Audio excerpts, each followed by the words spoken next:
Hello everyone, welcome to AJ electrical. और पिछले lecture में हमने फोटोवोल्टाइक पावर प्लांट, जिसको पीवी प्लांट बोलते हैं, उसको डिटेल में डिस्कशन कर लिया है। बढ़िया तरीके से पीडीएफ नोट्स आपको मिल जाएंगे, डीपीपी के फॉर्मेट में मिल जाएंगे। ये सारे के सारे जो क्वेश्चंस होंगे वो मैं टेस्ट के फॉर्मेट में भी डाल दूंगा। ठीक है, चलिए स्टार्ट करते हैं। सबसे पहले तो यहां पर आपका क्वेश्चन नंबर 1। तो आज हम देखेंगे पीवी प्लांट बेस्ड क्वेश्चंस, है ना, सारे के सारे। तो the direct conversion of solar radiation into electricity is based on which effect, याद हो जाएगा अब तो, फोटोवोल्टाइक इफेक्ट, है ना, फोटोवोल्टाइक इफेक्ट। चलो नेक्स्ट है question. Standard testing condition, STC condition क्या होती है भाई? एसटीसी कंडीशन होती है 1000 वाट मीटर स्क्वायर का आपका रेडियंस हो, 25 सेंटीग्रेड हो, और एटीएम जो एयर मास है वो कितना रहे, 1.5। तो a is the correct answer, a is the correct answer. तो बेसिक बेसिक क्वेश्चन है। चलो नेक्स्ट क्वेश्चन देखें। The commercially most widely used semiconductor material for solar cell is, देखिए, कमर्शियली मोस्ट वाइडली यूज्ड, बहुत ज्यादा तादाद में जो यूज होने वाला है। तो हमारा बेस्ट नहीं पूछा है, ज्यादा यूज होने वाला, तो हम क्या बोलेंगे? सिलिकॉन। हम क्या बोलेंगे? सिलिकॉन। गैलियम आर्सेनाइड सबसे इफेक्टिव है। कोई पूछे कि अच्छा बेस्ट मटेरियल कौन है, तो फिर हम गैलियम आर्सेनाइड लगाएंगे। अदरवाइज जो मोस्टली यूज्ड जो मटेरियल है वो कौन सा है? सिलिकॉन है। इसके बारे में ऑलरेडी मैं चर्चा कर चुका हूं। चलिए next question. Which type of silicon PV cell generally has the highest efficiency among crystalline silicon cell? देखो कौन सी किसकी होती है? मोनोक्रिस्टलिन की सबसे ज्यादा होती है, उसके बाद पॉली की, उसके बाद आपकी थीन फिल्म वाली, है ना। नेक्स्ट है आपका फिल फैक्टर। ऑलरेडी बता चुका हूं फिल फैक्टर के बारे में। क्या होता है फिल फैक्टर? क्या होता है? Maximum power upon open circuit into ISC. तो B is the correct answer. Next है as the temperature of PV cell increases. देखिए टेम्परेचर इंक्रीज होता है तो पीवी सेल में क्या होता है? देखिए सबसे पहले जब भी टेम्परेचर इंक्रीज होगा तो बैंड गैप जो है ना, बैंड गैप वो डिक्रीज करता है। बैंड गैप जो है वो डिक्रीज करता है, और उसकी वजह से हमें फील ऐसा होता है कि करंट बढ़ना चाहिए, क्योंकि सर टेम्परेचर बढ़ेगा, कैरियर चार्जेस बढ़ेंगे और उसकी वजह से करंट बढ़ेगा। ऐसा नहीं होता है। यहाँ पे थोड़ा सा चीजें चेंजेस होती है। टेम्परेचर बढ़ता है, बैंड गैप कम होती है, बाकी डिटेल की जरूरत नहीं। आप सिर्फ याद रखो सोलर सेल में टेम्परेचर बढ़ेगा, बैंड गैप डिक्रीज होगी, तो जो आपका वोल्टेज होगा, ओपन सर्किट वोल्टेज, वो डिक्रीज करेगा। वो क्या करेगा? डिक्रीज करेगा। फील ऐसा आता है कि भाई आप जैसे टेम्परेचर बढ़ोगे कैरियर चार्जेस बढ़ेंगे और वो एक्यूमुलेट ज्यादा होंगे तो ओपन सर्किट वोल्टेज बढ़ेगा। ऐसा नहीं होता है, क्योंकि बैंड गैप का रूल है। हालांकि अब मैं डिटेल में एक्सप्लेन नहीं करना चाहता, क्योंकि अपन इलेक्ट्रॉनिक्स में सब चीजें देखेंगे। अभी सिर्फ इतना ध्यान रखो कि भाई टेम्परेचर इंक्रीज करने से आपका जो ओसी वीओसी है वो डिक्रीज होता है। ठीक है, चलो नेक्स्ट देखें। A device which used to protect a PV module from reverse current damage due to partial shading। partial shading बताया था मैंने, इससे क्या होता है? अब देखना समझना कहां पे होता है ये पार्शियल शेडिंग को से जो हमारे हीट लॉस होंगे वो उसको बचाने के लिए हम कहां पे हो रहा है? PV module. पीवी मॉड्यूल में होगा तो बाईपास डायोड लगाते हैं। यही चीज एरे में होती तो अलग लगाते हैं, हम लोग ब्लॉकिंग डायोड लगाते हैं। ठीक है, चलो नेक्स्ट क्वेश्चन देखें। देखो इन अ पीवी अरे एरे एरे आ गया। Diodes connected in series with each module a string to prevent reverse current flow in shaded और फॉल्टी स्ट्रिंग। तो क्या बोलेंगे हम लोग यहाँ पर? Blocking diode. तो ध्यान रखना, बाईपास डायोड और ब्लॉकिंग डायोड दो डिफरेंट चीजें। Next MPPT. एमपीपीटी का क्या है? Maximum power point tracking. Full form पूछा है आपसे, डायरेक्टली फुल फॉर्म पूछा है। MPPT in solar inverter slash charge control stand for. ठीक है, next for on grid tied PV plant, इसको बोलते ग्रिड टाइड। क्या बोलते? Grid tied. Grid tied PV plant which component is not required, है ना। देखिए नॉट रिक्वायर्ड पूछा है, मतलब अगर आपका ऑन ग्रिड सिस्टम है तो वहां पर आपको स्टोरेज की जरूरत नहीं पड़ती। बैटरी ऑप्शनल, लगा भी सकते, नहीं भी लगा, आप मत लगाओ, उसकी जरूरत है भी नहीं, है ना। तो हम इसका मतलब क्या है भाई? सोलर पीवी मॉडल की तो जरूरत पड़ती है अपने को, इन्वर्टर की भी जरूरत पड़ती है, माउंटिंग स्ट्रक्चर की भी जरूरत पड़ती है, बैटरी बैंक की जरूरत नहीं पड़ती है। ठीक है, नेक्स्ट है आपका connecting solar PV module in series increases. भाई मॉड्यूल को सीरीज में कनेक्ट करेंगे तो क्या इंक्रीज होगा आपका? सीरीज में कनेक्ट करने से वोल्टेज इंक्रीज होता है। तो voltage and keeping current same as one module. ठीक है, तो वोल्टेज इंक्रीज करेंगे। नेक्स्ट है आपका connecting solar PV module in parallel. Parallel करने से क्या होगा? पैरेलल करने से होगा आपका, पैरेलल जब करेंगे तो आपका current keeping voltage same as in one module. ठीक है, वन मॉड्यूल में जो वोल्टेज होगा वही सब में रहेगा, बस आपका क्या बढ़ेगा? करंट बढ़ेगा। ठीक है, चलो next. The typical efficiency range of commercial monocrystalline silicon PV module कितनी होती है भाई? 18 से 22%। 18 से 22% के बीच में होती है। नेक्स्ट है आपका which of the following is a thin film PV technologies. Monocrystalline, polycrystalline तो ये अपने नहीं है। दूसरा है हमारा पैसिवेटिव एमिटर रेयर सेल, ये तो कुछ और ही है ना। अभी तक अपन ने सोलर सेल में इसका कोई भी जिक्र नहीं किया है।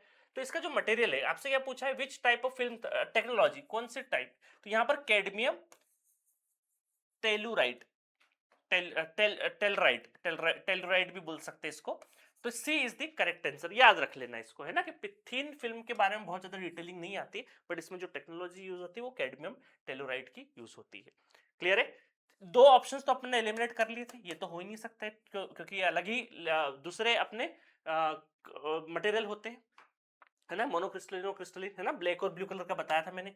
नेक्स्ट है आपका द लैंड एरिया। देखिए लैंड एरिया के बारे में बताया था, 1 मेगावाट के लिए कितना चाहिए, 4 से 5 एकड़, 4 से 5 एकड़। तो ध्यान देना 1 मेगावाट के लिए अप्रोक्सीमेटली 4 से 5 एकड़ की जरूरत पड़ती है।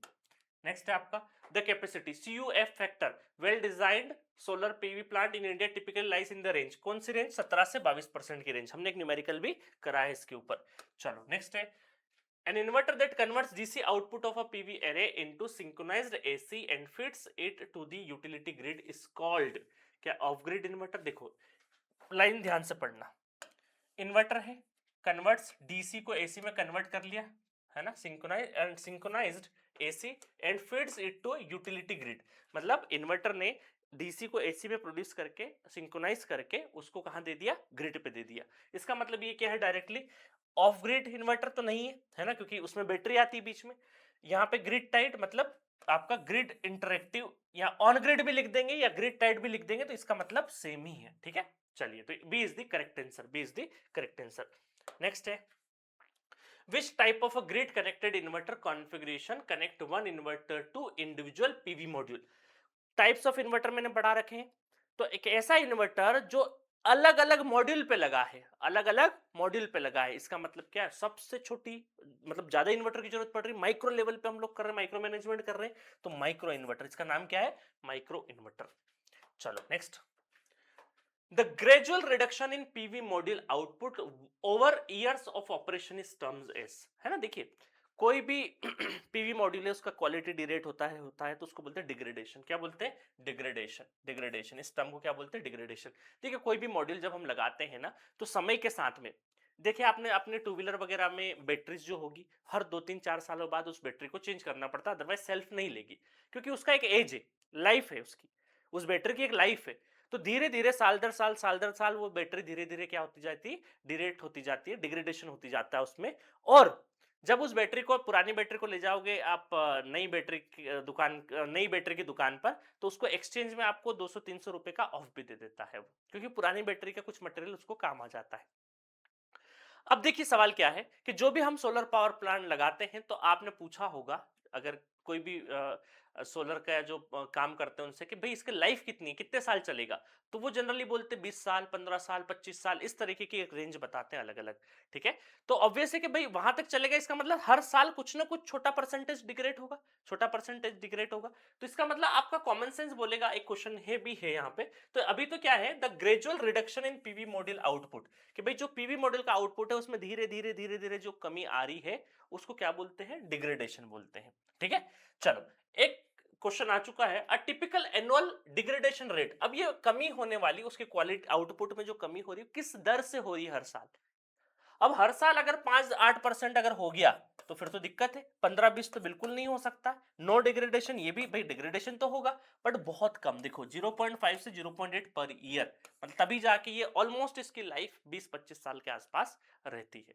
ठीक है, चलो नेक्स्ट अगर हम देखें तो यहाँ पर the hot spot effect in a PV module occur due to, hot spot कहाँ होती है भाई, शेडिंग की वजह से होती है ना, शेडेड, क्योंकि शेडेड का मतलब बता चुका हूं मैं, कि जनरली सारे सेल्स में बढ़िया से आपके फोटोन्स आ रहे हैं, बट एक में फोटोन्स उतने नहीं आ रहे जितने रिक्वायरमेंट है, दैट मीन्स कि वहां पर क्या हो गया, छांव आ गई है, शेडिंग बोल सकते हो उस इफेक्ट को, क्या बोलते हैं, शेडिंग, है ना। अब देखिए बहुत सारे कारण हो सकते हैं, डस्ट हो गई है और दूसरे कारण है ना, या उस पर्टिकुलर सेल पर जब कोई इधर से उधर सूरज जा रहा है तो वहां पर छांव गिर रही होगी, इस तरह के बहुत इफेक्ट हो सकते हैं, बहुत इफेक्ट हो सकते हैं। तो शेडिंग बोलते हैं सब चीजों को, बोलते हैं शेडेड, या फिर mismatch cell force into a reverse bias dissipating, जिसकी वजह से हीट बनती है। तो B is the correct answer. Next है आपका the international standard used for qualification testing for a terrestrial crystalline silicon PV module. तो इसका आपका जो स्टैंडर्ड टेस्ट है उसका नाम क्या है आपका, ये चाहिएगा अपना, the international standard used for, standard मतलब ये स्टैंडर्ड, एक हम बोलते हैं ना आईएसआई मार्क या इस तरीके का, तो स्टैंडर्डाइजेशन है। हालांकि क्वेश्चंस बहुत कम आते हैं बट पता होने चाहिए। 61215 है ना।